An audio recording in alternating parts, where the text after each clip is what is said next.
तर अशा आपल्याला भरपूर सेवा अधिक महिन्यात करायच्या आहेत. काय नाही झालं तर तुम्ही एक माळ ओम नमो भगवते वासुदेवाय नमः किंवा पुरुष सुक्त म्हणत 16 वेळा पुरुष सुक्त म्हणत तुम्ही अभिषेक जरी घातला गळती लावून तरीसुद्धा चालतं. भरपूर सेवा आहेत. व्यंकटेश स्तोत्र पण तुम्ही रोजच्या रोज म्हणू शकता. आता किती 5-6 दिवसच राहिलेला अधिक महिना, तेवढी तर सेवा आपली होते. आणि भागवतचं पारायण केला तरीसुद्धा खूप छान, कारण तो पण ग्रंथ खूप छान आहे. माझं निम्मच पारायण झालेलं आहे त्याचं आणि निम्मा राहिलेला आहे. अडचण आल्यामुळे मी ठेवलेलं आहे. आता बघूया डॉक्टरांनी पाणी वगैरे घेतल्यावर मग करायचं राहिलेलं पारायण. चला अजून भांडे मांडायचे आणि जी आपण बरणी आणलेली होती त्यामध्ये मीठ ओतून ठेवलेलं आहे, पण आता ती बरणी आपल्याला गॅस कट्ट्यावर म्हणजे किचन ओट्यावरच ठेवावी लागणार, कारण सारखं खालवर करून ती कुठं तर फुटायची. त्यामुळं ती वरच ठेवायला पाहिजे. आज देवा अगरबत्ती वगैरे काय नाही, घर तेवढं झाडून मारले. घरात देवपूजा नसली की चांगलं वाटत नाही बघा. तर काय करायचं आता, पर्याय सफेद बालों को लेकर खुद से बातें नहीं, बस कलर कीजिए. गोदरेज एक्सपर्ट फ्रिज फ्रेम नहीं, एलोवेरा. अब बाल देखिए. काय म्हणते 10वी श्री काय सुरुवात आहे आता 10वीची. इथनं पुढं खरं म्हणजे हे आहे, स्ट्रगल आहे. हाय श्री स्वामी समर्थ. शुभ सायंकाळ सर्वांना. आणि संध्याकाळचे वाजले असतील 7 वाजले असतील. आणि केस बघा पुढचीच फक्त पांढरी जास्त झालेले आणि मुळासनं असे पांढरे होत आहे. तर सारखं ती काळी मेहंदी लावायला नको वाटतं, कारण की आपल्या म्हणजे केसांसाठी सुद्धा ते आणि स्किनसाठी सुद्धा चांगलं नसतं. आणि त्यात माझी स्किन जी आहे ती सेन्सिटिव्ह आहे. आधीच काय म्हणतात केस खूप गळती व्हायला लागले आणि ते लावल्यावर जास्तच गळती होती. म्हणून मग मी शक्यतो म्हणजे कुठं जायचं असलं काय असलं तरच लावते. चला अधिक महिना आता संपत आलेला आहे. अधिक महिन्यात भरपूर सेवा सगळ्यांनी केल्या असतील. माझ्या काय एवढ्या सेवा झाल्या नाहीत. आता उद्या परवा दिवशी म्हणते मी विष्णू याग घरातल्या घरात करायचा.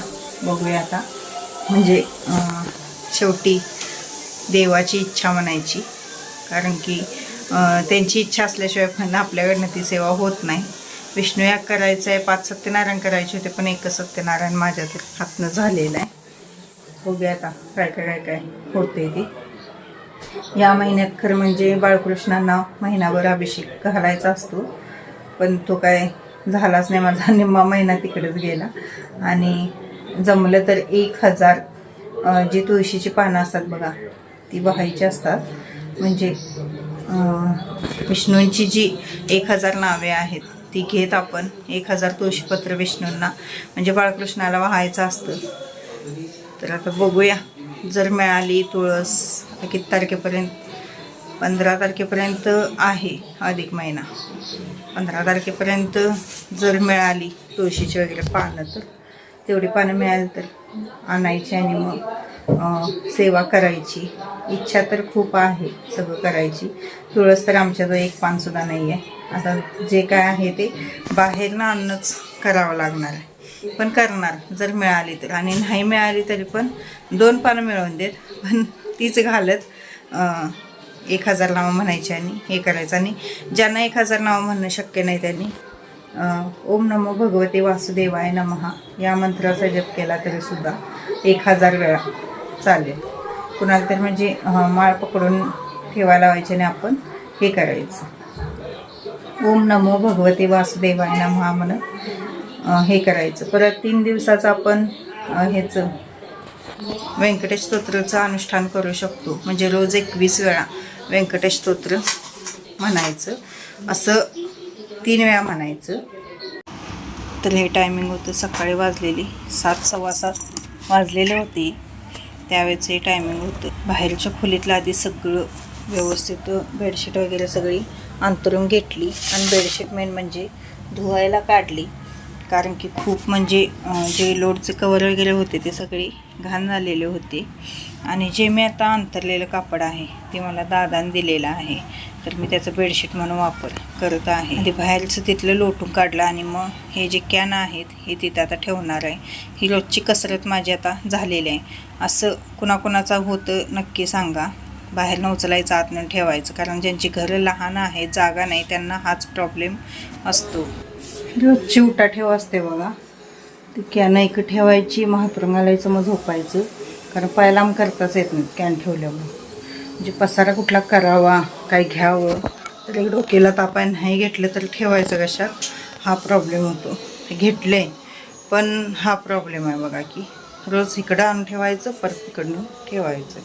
किती पण पसारा कमी करण्याचा आणि व्यवस्थित ठेवण्याचा प्रयत्न करा, पण घरं लहान असली आणि स्टोरेजला तुमच्याकडे कपाट वगैरे नसली खूप प्रॉब्लेम होतो. आता आमच्यात तेच झालेलं आहे, कपाट वगैरे काही नाही ठेवायला, त्यामुळं आणि जागा पण नाही आहे. भिंतीतनी कपाट केली असती तर थोडी जागा झाली असती, पण ती पण केलं नसल्यामुळं अवघड झालेलं आहे. आता वरचं सगळं आवरून घेतलेलं आहे आणि हे बघू शकता तुम्ही, कपडे धुवायला बेडशीट वगैरे सगळं काढलेलं आहे, तर ढीग पडलेला आहे कपड्यांचा. आता तो नेऊन ठेवला बाथरूममध्ये आणि हे सगळं ठेवूया म्हटलं. त्या बाजूला मी सगळ्या बेडशीट असतील किंवा बाकीचं जे बॅगा वगैरे आहेत माझ्या एक्स्ट्राच्या, त्या सगळ्या मी तिथं ठेवते. आणि एवढ्याच कप्प्यात मला जे अंथरूण वगैरे आहे ते ठेवावं लागतं. अजिबात बसत नाही, पण कोंबून हे ठेवावं लागतं. आणि उन्हाळा असून दे, पावसाळा असून दे, काहीही असून दे, पण स्त्रीला आमच्या हा रग लागतोच. एवढं उन्हाळ्यातसुद्धा हा रग घेऊन तो झोपतो. केवढं गरम होतं आमच्या इथं, तर भरपूर गरम होतं, तरीसुद्धा त्याला तोच रग लागतो. हे बघू शकता, किती पण आत कोंबा पण बसतच नाही. जी कपडे इकडं टाकलेली होती ती सगळी आधी घडी घालून ठेवली. हे बघू शकता तुम्ही, जे मी कापड अंतरलेलं आहे ते दादाने दिलेलं आहे इचलकरंजीतलं.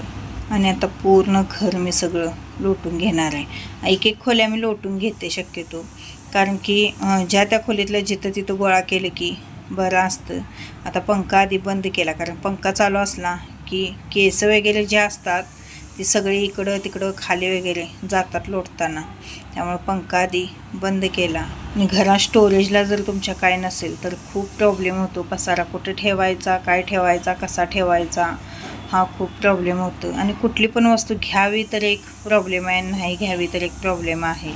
तरी मला हे म्हणतच होते की ते घ्यायला लागल्यास खरं ठेवणार कुठं आहेस तू, कशाला ते कॅनाने हे आणायला लागल्यास म्हणत होते. आणि तसंच झालं नेमकं बरोबर, अजिबात ठेवायला जागा नाही बघा.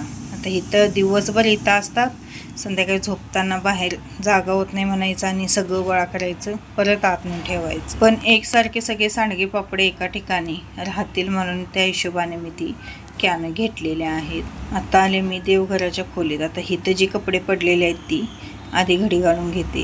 प्रत्येक खोलीत थोडी कपडे अशी टाकलेले असतात आणि कपड्यांचा पण वैताग आलेला आहे, कारण की ठेवायला जागा नाही आहे. कुठं ठेवायचं, काय ठेवायचं, हाच प्रॉब्लेम कपड्यांच्या बाबतीत सुद्धा होत आहे. घर छोटा असो की मोठा असो, केवढं पण असो, पण स्टोरेजला जागा पाहिजे बघा. म्हणजे जिथं तिथं कपाट वगैरे ही केलेली पाहिजेत.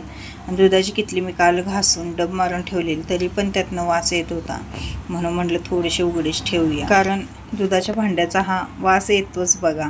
आणि आपण दूध आणलेलं असतं आणि परत ते धुवून डब मारून ठेवलं की ते थोडं पॅक राहतं. मी काय केलेलं, ते परत असं तोंड वर करून ठेवलं नाही, कारण की पाल वगैरे फिरेल, काहीतरी पडेल म्हणून ठेवलं नाही. आता म्हटलं एक थोडा वेळ असं वर तोंड करून ठेवायचं, म्हणजे वाऱ्यानं ते हडकलं जातं आणि वास पण जातो. मग त्यानंतर टोपण लावलं तर चालतं. एक दिवस अडाणा मी दूध आणतो, 1 लिटर आणलं की दुसऱ्या दिवशी मग आणत नाही, मग तिसऱ्या दिवशी आणतो. बरोबर आम्हाला तेवढं बास होतं, कारण हे तर नसतात आणि आमच्यात दूध कोण हेच एवढं पितात. श्री कधी मनात आलं तर पितो, नाही तर नाहीच. मग तर देवघर आणि जी हॉल होता ते सगळं लोटून स्वच्छ करून आलेले आहे. आता स्वयंपाकघर स्वच्छ लोटून घेते. असं एकच खोल्या मी सगळ्या आवरून घेते, म्हणजे बरं पडतं. त्यानंतर म्हणलं आता जी कपडे आहेत ती आधी जी आपली वॉशिंग पावडर आहे त्यामध्ये भिजत ठेवावी, म्हणजे बाकीची कामं आवरूसपर्यंत आपली कपडे चांगले भिजले जातात. अजून मला किचन ओटा धुवायचा आहे आणि भांडेसुद्धा घासायचे आहेत. मी आता पहिले कपडे भिजत ठेवणार आणि त्यानंतर मग भांडी घासणार आणि किचन ओटा क्लीन करणार आहे. कारण रात्री मी भांडी घासली नव्हती, तशीच झोपले मी. कारण काल खूप दिवसातनं मी दुकानात गेले आणि संध्याकाळी चालत आल्यावर माझं खूप असे पाय भरून आल्यावर झाले. मग स्वयंपाक होता, जेवले आणि झोपलेच मी. सरळ भांडी काय घासले नाहीत, भांडी फक्त जेवलेलीच होती. आणि आता परत सकाळी चहा वगैरे केलेली ही सगळी पडलेली आहे. त्यामुळं म्हटलं आता पहिला भिजत घालूया, म्हणजे आपलं भांडी आणि गॅस कट्टा धुवून होतो तोपर्यंत मग हे भिजलं जातं. मग कपडे एकदा धुतली की हे होतं. आणि बेडशीट वगैरे असल्या की थोडं भिजत ठेवावं लागतं. यांचेसुद्धा 2 ड्रेस आहेत आज, त्यामुळे म्हटलं ते आधी भिजतच ठेवूया. आणि गावावरून येऊन 8 ते 10 दिवस होत आले मला. पण ह्या बरणीत मला मीठ भरायचं आहे म्हणते, पण ते काय होईना. म्हटलं आज भरायचंच. किती दिवस झालं बरणी आणून ठेवलेली आहे, पण ते भरायचं काय होईना. एखाद्या कामाला जर कंटाळा केला तर तो कंटाळाच होऊन जातो. आणि एकदा आपल्याला खूप उत्साह येतो कामांचा आणि एकदा काहीच करायला नको वाटतं. किचन ओट्यावरचा राडा बघू शकता तुम्ही. तर पूर्ण घर क्लीन झालेलं आहे, कपडे वगैरे सगळी भिजत घातलेले आहेत. आता हे सगळं आधी भांडी घासून घेणार, किचन ओटा स्वच्छ धुवून घेणार.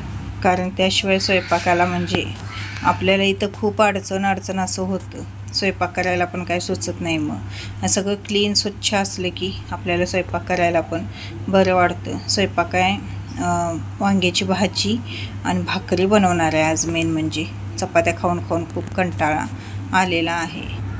किचन ओटा असा सुटसुटीत असला की छान वाटतं. आणि त्याच्यावर जर पसारा असला तर अजिबात म्हणजे हे होत नाही, कामच करू वाटत नाही. स्वयंपाकात तर अजिबात म्हणजे लक्षच लागत नाही. मी आल्यापासून किचन ओटा एकदाच असं पाणी ओतून धुतलेला आहे.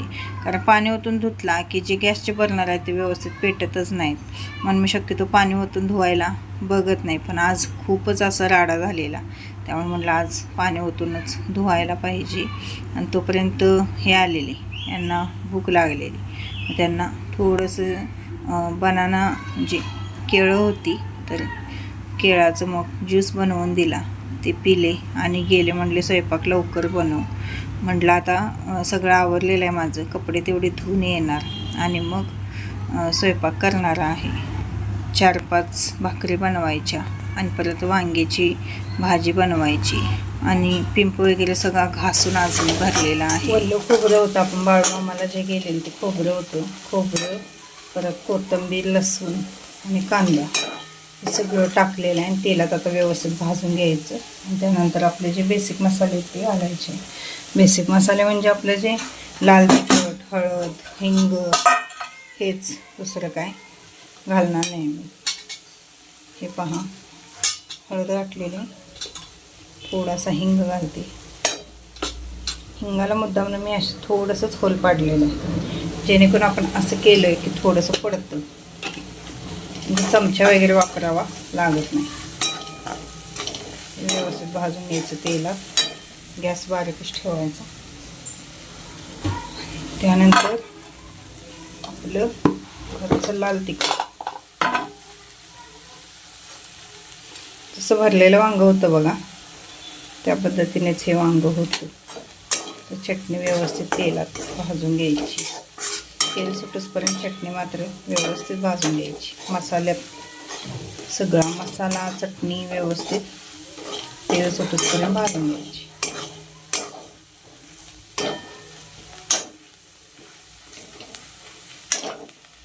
त्यानंतर इथं वांगी चिरून ठेवलेले आहेत.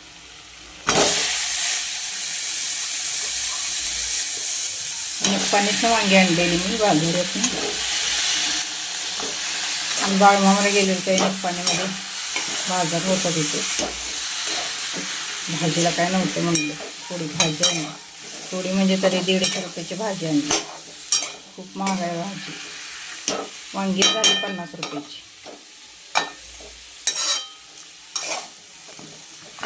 आता एक 5 मिनटं हे असंच ठेवायचं. थोडंसं मीठ घालू आपण.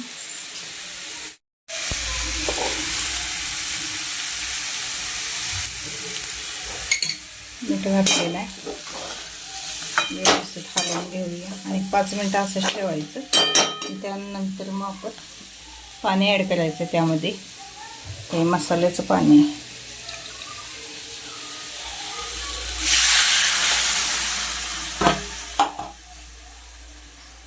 शेंगदाण्याचं वांग्याचा कूट. तर व्यवस्थित वांग आपल्याला शिजून द्यायचं आहे. चला भाकरी बनवून घेते. तर चला मैत्रिणींनो, असा होता आजचा छोटासा ब्लॉग. कसा वाटला, काय वाटला ते कमेंटद्वारे नक्की कळवा. आणि अधिक महिना आहे अजून एक 5-6 दिवस, तर जास्तीत जास्त सेवा करा. कारण या महिन्यातल्या सेवेचं हे म्हणजे महत्त्वच वेगळं असतं. तुम्ही 1 पाठ केला तर 100 पाठ केल्याचं फळ तुम्हाला मिळतं. त्यामुळं 1 पारायण केला तर 100 पारायण केल्याचं फळ मिळतं. त्यामुळे जास्तीत जास्त पारायण, नामजप याचं म्हणजे हे करा तुम्ही. गुरुचरित्र पारायण ज्यांना करणं शक्य असेल तर त्यांनी ते सुद्धा करू शकता. तर चला मैत्रिणींनो, असा होता आजचा छोटासा ब्लॉग. कसा वाटला, काय वाटला ते कमेंटद्वारे नक्की कळवा. व्हिडिओ आवडत असेल तर प्लीज चॅनलला सबस्क्राईब करा. व्हिडिओला लाईक, शेअर आणि कमेंट करायला विसरू नका. जाता जाता व्हिडिओला लाईक आणि कमेंट मात्र करत जावा, कारण त्या माझ्यासाठी खूप महत्त्वाच्या आहेत. भेटूया उद्याच्या व्हिडिओमध्ये. श्री स्वामी समर्थ.